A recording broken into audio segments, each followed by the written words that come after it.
আমি এমনি অনেক ওয়াজ করার পক্ষেও না, অনেক ওয়াজ করে লাভও না। আমাদের দেশের একটা বাহিনী আছে যাদের নাম শুনলে আগে মনে করে যে ঘুষ। নামাজ পড়বা পাঁচ ওয়াক্ত, এই জায়গাটা অনেক দামি, এই চেয়ারে সবাই বসতে পারে না। আপনারা বিশ্বাস করেন 1000 এতিম এক জায়গা জড়ো হয়ে যাবে, পুরো আমাকে চুমু দেয়। যুবক ভাইরা রাগ না করলে আর একটু জোরে আসসালামু আলাইকুম ওয়া রাহমাতুল্লাহি ওয়া বারাকাতুহু। চশমাওয়ালা ভাই আমার সালামের উত্তর দিলেন না একবার। সবাই ভালো আছেন? আর একটু জোরে বলতে হবে, ভালো আছেন? আমরা বেশি সময় থাকবো না, 10:45 উপরে বাজে। 10:10 আমরা দুইজনে শেষ করে দেবো ইনশাআল্লাহ। আপনারা থাকবেন না চলে যাবেন? একটু জোরে বলেন না। আলহামদুলিল্লাহ, পিলকুনি আল কারিম মাদ্রাসা এতিমখানার হাফেজ ছাত্রদের দস্তারবন্দি উপলক্ষে ও এলাকাবাসীর মৃত ব্যক্তিদের রুহের মাগফিরাত কামনায় ওয়াজ ও দোয়ার মাহফিল। আজকের মাহফিলে প্রধান অতিথি ছিলেন বাংলাদেশের প্রথিতযশা একজন হক্কানি আলেম, যার আলোচনায় হৃদয় বিগলিত হয়ে আল্লাহর প্রেম এসে ভর করে অন্তরের মধ্যে। ঠিক না বেঠিক? আর একটু জোরে বলতে হবে, ঠিক না বেঠিক? ওনার নামটা কি?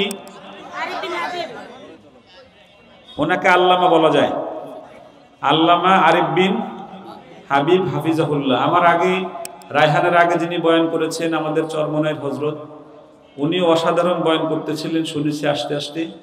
আল্লাহ আমাদের সবাইকে আলোচনা অনুযায়ী আমল করার তৌফিক দান করুক, সকলে বলছে আমিন। আমি দুই একটা গজল গাইব আর এতিম সম্পর্কে একটা কথা বলবো, শেষ আমার।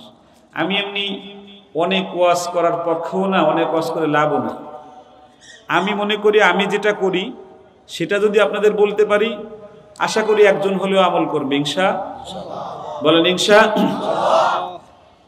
পৃথিবী না জানো আমি তো জানি, আমি কি পাপ করেছি হায়, আমার পাপের করলে বিচার, বাঁচার উপায় নাই আমার। দয়াময় প্রভু মাফ করো আমায়, মাফ করো আমায়। আল্লাহুম্মা আমিন। আমার সাথে একটু বলবেন, বলবেন আমার সাথে, যুবক ভাইরা বলবেন। ভালো লেগেছে? আমার সাথে একটু বলেন, মহব্বতে বলেন। পৃথিবী না জানো আমি তো জানি, আমি কি পাপ করেছি হায়, আমার পাপের করলে বিচার, বাঁচার উপায় নাই আমার। দয়াময় প্রভু মাফ করো আমায়, মাফ করো আমায়। চিৎকার মেরে বলেন আল্লাহুম্মা আমিন। আরো জোরে বলেন আল্লাহুম্মা আমিন। এই কথাটার জন্য আল্লাহ আজকে কবুল করে নেয়। আমাদের অজানা গুনাহগুলো, যেগুলো শুধু আল্লাহ জানে, আছে না নাই? যুবক ভাইরা আছে না নাই? আমাদের জীবনে এমন কিছু গুনাহ আছে যেটা শুধু আল্লাহ জানে, আর কেউ। একজন মানুষ সুদ খায়, সমাজের সবাই তারা জানে সে গুনাহগার, ঠিক না বেঠিক? একজনে ঘুষ খায়, জানে সবাই হ্যাঁ ঘুষ খায়, ঠিক না বেঠিক? আমাদের দেশের একটা বাহিনী আছে যাদের নাম শুনলে আগে মনে করে যে ঘুষ খায়, আছে না নাই? আরো জোরে বলেন আছে না নাই? এরকম অনেক গুনাহের কাজ আছে যেটা মানুষ জানে, কিন্তু সিক্রেট কিছু গুনাহ থাকে যেটা শুধুমাত্র আল্লাহর যে করে সে ছাড়া কেউ জানে। আল্লাহ যেন সেই গুনাহ থেকে আল্লাহ আমাদেরকে মাফ করে দেন। আবার বলেন আমিন। এটা একটা এতিমখানা মাদ্রাসা। এই মাদ্রাসায় আমি দেখে আসছি অনেক কাজ বাকি আছে। এই পাশেই আর একটা মাদ্রাসা দেখছি, মাদ্রাসাটার নাম কি? হাক্কানি মাদ্রাসা। এখানে শুধু এতিমদের পড়ানো। বিল্ডিংটা আমি যার সময় দেখবো, আমাকে অনেক দাওয়াত করেছে যে 5 স্টার হোটেলের মধ্যে এই মাদ্রাসাটা। আল্লাহু আকবার বলবেন না? আজকের ডেতে আজকে আমার কাছে মিনিমাম 25 থেকে 30 জেলার মানুষ এসেছে সন্তানদেরকে পড়াতে। আব্দুর রহমান ছিল, দেখেছে, মানে আমার রুমে ঢোকার মতো পরিস্থিতি ছিল না সারাদিন। এত মানুষ আমার কাছে আসছে। এর বেশিরভাগ বিধবাদের সন্তান এবং ডিভোর্সি আর তালাক প্রাপ্তদের সন্তান আমার কাছে পড়াতে আসছে। এই মাদ্রাসায় নাকি এতিম পায় না, মানে এতিম ছাত্র খুঁজে পায় না। আর আপনাদের নেক দুয়ায়, আপনাদের ভালোবাসায়, আপনাদের শুভকামনায় আমি যদি বলি যে আগামী মার্চের 1 তারিখে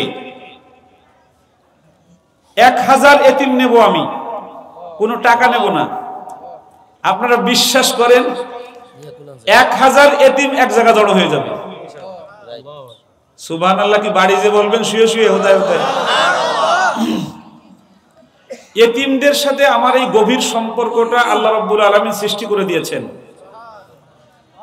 আমার মাদ্রাসায় 250-র উপরে এতিম আছে। কয়শোর উপরে?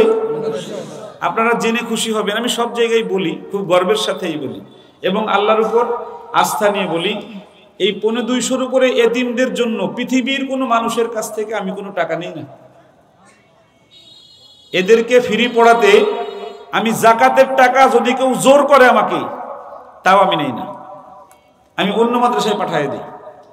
আমার কাছে আসে, যেহেতু সারা বাংলাদেশের দুনিয়ার মানুষ জানে যে আমি এতিমদের অভিভাবক, আমার কাছে টাকা আসতে চায়, আমি নেই না জাকাতের টাকা। আপনারা এরকম কয়জন হুজুর দেখেছেন যে জাকাতের টাকা গ্রহণ করে না? এতিম আছে মাদ্রাসায় 200 প্রায়, কিন্তু জাকাতের টাকা নেয় না। এরকম মনে হয় কম আছে বাংলাদেশে, আমি নেই না। আমার টাকা দিয়ে আমি এই 250 এতিমকে লালন পালন করি। এখন আমাকে প্রশ্ন করেন যে আমি কেন এটা করি? করেন না একটু? আল্লাহর ভালোবাসা পেতে হলে মানুষকে ভালোবাসো প্রাণটা খুলে। অবহেলা করো না কাউকে, যেন অবহেলা করো না কাউকে, যেন ধনী গরিব অসম করো না ভুলে। আল্লাহর ভালোবাসা, জোরে আল্লাহর ভালোবাসা পেতে হলে মানুষকে ভালোবাসো প্রাণটা খুলে। আল্লাহু আকবার। আমি যদি প্রশ্ন করি এখানে আপনাদের একদম সবাই একযোগে উত্তর দেবে, এটা আমি জানি। আমি যদি প্রশ্ন করি যে আপনারা কে কে চান যে আল্লাহ নিজে আপনাকে ভালোবাসুক, কে কে চান? নারায়ে তাকবীর, নারায়ে তাকবীর। আল্লাহর ভালোবাসা মানুষকে ভালোবাসার মধ্যে। আর সে যদি হয় বিধবার কোনো সন্তান, সে যদি হয় এতিম, তাহলে রাসূলের একটা বক্তব্য এখানে আছে, বলবো? নবীজি আমার বলেছেন, আমার উম্মতের মধ্যে যদি কেউ এতিমের মাথায় হাত দেয় এতিমকে ভালোবাসে, এতিমকে সহযোগিতা করে, স্বয়ং আল্লাহ রাব্বুল আলামিন তার পাশে এসে দাঁড়িয়ে যায়। আরো জোরে বলেন না সুবহানাল্লাহ। আচ্ছা, আমার একটা প্রশ্ন, আল্লাহ পাশে এসে দাঁড়ালে পৃথিবীর কোনো ক্ষমতা আছে তাকে ক্ষতি করবে? আর একটু জোরে বলেন না। রাসূলুল্লাহকে ক্ষতি করতে চেয়েছে নাকি চায় নাই? ক্ষতি করতে পেরেছে? কেন? রাসূলুল্লাহর আশেপাশে যত মানুষ ছিল তারা কি ধনী ছিল না গরিব ছিল? একটু জোরে বলেন না। রাসূলুল্লাহর কাছে ধনীরা আসলে কত গরিব হয়ে যেত। কার ভালোবাসা পাওয়ার জন্য? আরো জোরে বলেন না, কার ভালোবাসা পাওয়ার জন্য? এই মাদ্রাসায় যদি আপনার কোনো সহযোগিতা যায়, সেটা মেধা দিয়ে হোক, শ্রম দিয়ে হোক, টাকা দিয়ে হোক, সন্তান দিয়ে হোক, আপনি যা দিয়ে সহযোগিতা করবেন, ভালো করে মনে রাখবেন দুনিয়ার মধ্যে একজন বন্ধু পাবেন, তার নাম আল্লাহ। আরো জোরে বলেন, তার নাম কি? আমার বড় বড় বিপদ আসে, রাহান জানে, এই বিপদগুলো সকালে আসে, দুপুর হওয়ার আগে কেটে যায়। কে কাটায়? আমার একজন বন্ধু আছে, সেই বন্ধু আমার বিপদ দূর করে দেয়। আমি আল্লাহকে আমার বন্ধু রূপে পেয়েছি। আপনারা যারা এখানে আছেন, যাদের সন্তানরা মাদ্রাসায় পড়ে, অনেকে অনেক কথা বলে আপনাদেরকে যে মাদ্রাসায় পড়ালে কি হবে, মাদ্রাসায় পড়ালে চাকরি পাবে কিনা। মেয়েরা মাস্টার্স পাস করার পরে চাকরি পায় 20,000 টাকা বেতনের, 10,000 টাকা বেতনের, 15,000 টাকা বেতনের। সেখানে তার রূপ, তার আরো অনেক কিছু বিক্রি করা লাগে, ঠিক না বেঠিক? আরো জোরে বলেন। টাইট ফিট পোশাক না পরলে বসের পছন্দ হলে, না হলে চাকরিটা হয়। আমার মাদ্রাসায় 46 জন মহিলা কাজ করে, মহিলা শাখায়।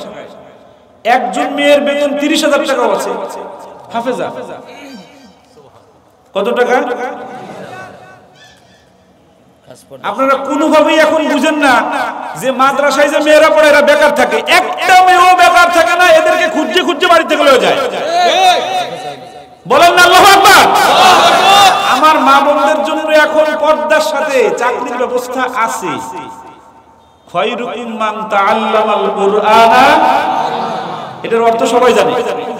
পৃথিবীর মধ্যে সর্বশ্রেষ্ঠ ওই মানুষ যে মানুষ নিজে কোরআন পড়ে অপরকে শিখায়। আলহামদুলিল্লাহ। এই কোটেশনে আমার একটা বক্তব্য আছে, সেটা হলো যে যে পৃথিবীর মধ্যে সর্বোত্তম হবে যেই মানুষটা, সেই মানুষটা মারাত্মক বদমেজাজি। সেই মানুষটা বাচ্চাকে শুধু মারে, সেই মানুষটা বাচ্চাদেরকে অকথ্য ভাষায় গালিগালাজ করে, সেই মানুষটা বাচ্চাদেরকে, বাচ্চারা তাকে দেখলে ভয় পায়। হুজুর একদিক দিয়ে আসে, ছাত্র আরেক দিক দিয়ে দৌড়ায়, আছে না নাই?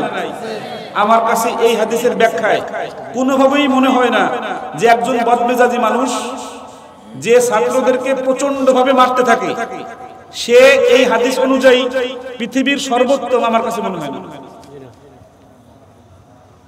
রাসূলুল্লাহ বলেছেন পৃথিবীর সর্বোত্তম ওই শিক্ষক যার মাথা ঠান্ডা থাকবে, যে বাচ্চাদেরকে যত্ন করে, আদর করে, ভালোবেসে পড়াবে। আজকের ঘটনা, আমি 2 ভাই বোন আসছে আমার এখানে ভর্তি হতে, তার মধ্যে একটা বাচ্চা এতিম। তা মেয়েটার বয়স 7 বছর। ছেলেটাকে আমি ছেলেদের জড়িয়ে ধরি, ওরা আমাকে চুমু দেয়। তা মেয়েটা বের হওয়ার সময় তার মানে ফুফুকে বলতেছে যে কাইমুল্লাহ উস্তাদ যে আমাকে একটু একটা চুমু দিল না। বলেন আলহামদুলিল্লাহ।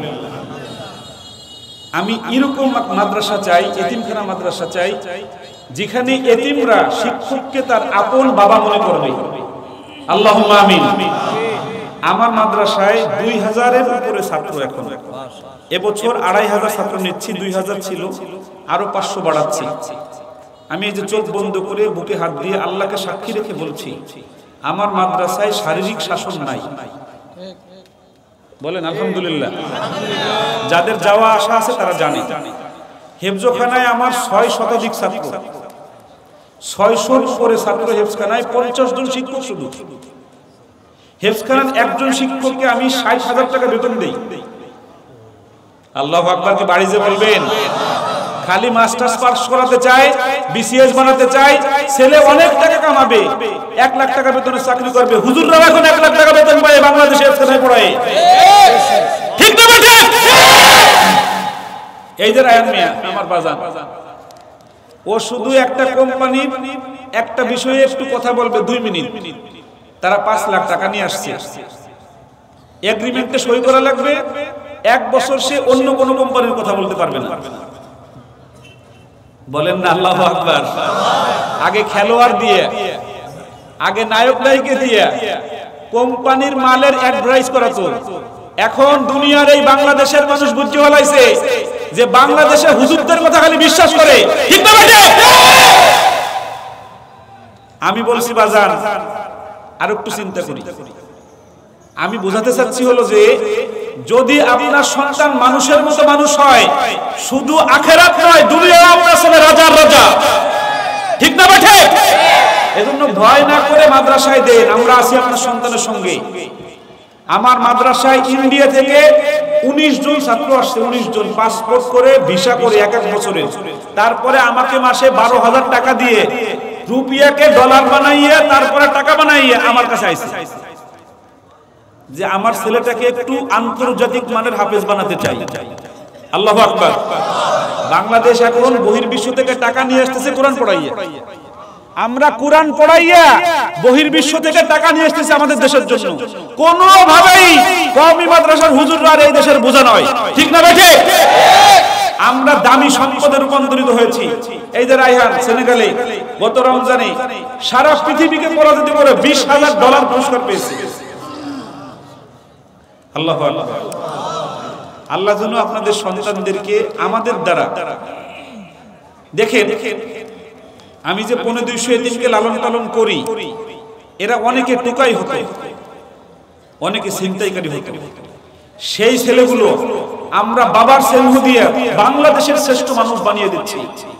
এই কওমি মাদ্রাসা, এই মাদ্রাসাগুলো দরকার এই সমাজের জন্য। ঠিক না বেঠিক? যতটুকু কথা বললাম আমি আমল করি। আমি এতিমদেরকে প্রচন্ড রকম ভালোবাসি, যার জন্য আল্লাহ আমাকে একদম জিরো থেকে আল্লাহ আপনাদের এই চেয়ারে এনে বসাইছেন। আমার ছোট্ট একটা স্বপ্ন আমি সব জায়গায় বলি, আপনাদেরও বলি। এখন 250 উপরে আছে।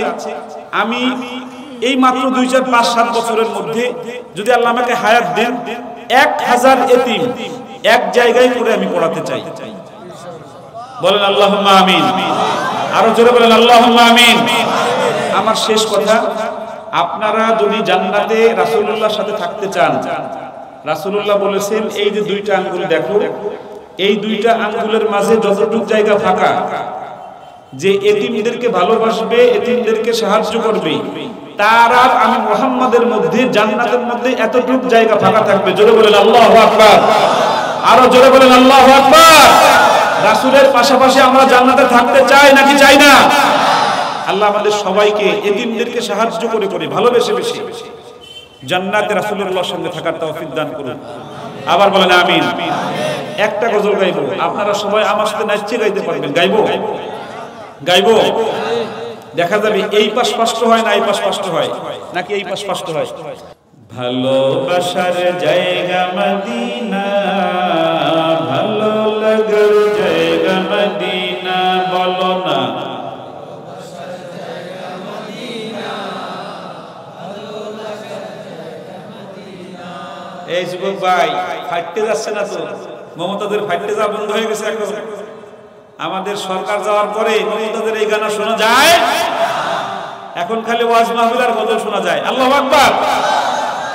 দেখা যাবে ওই যুবক ভাইরা এবার দেখবো রাসূলের ভালোবাসার গান কিভাবে গান।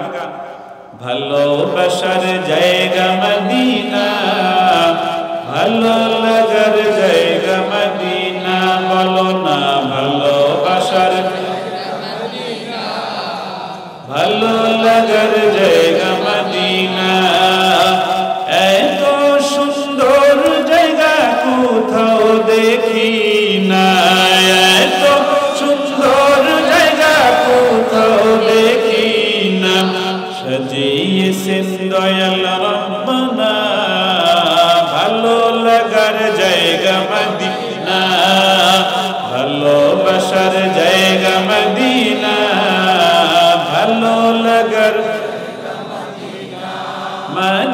শরীফে নূরের খাজিনা, মদিনা শরীফে নূরের খাজিনা, আশিক ছাড়া অন্য বুঝে না, ভালো লাগার জায়গা মদিনা, ভালোবাসার জায়গা মদিনা, ভালো লাগার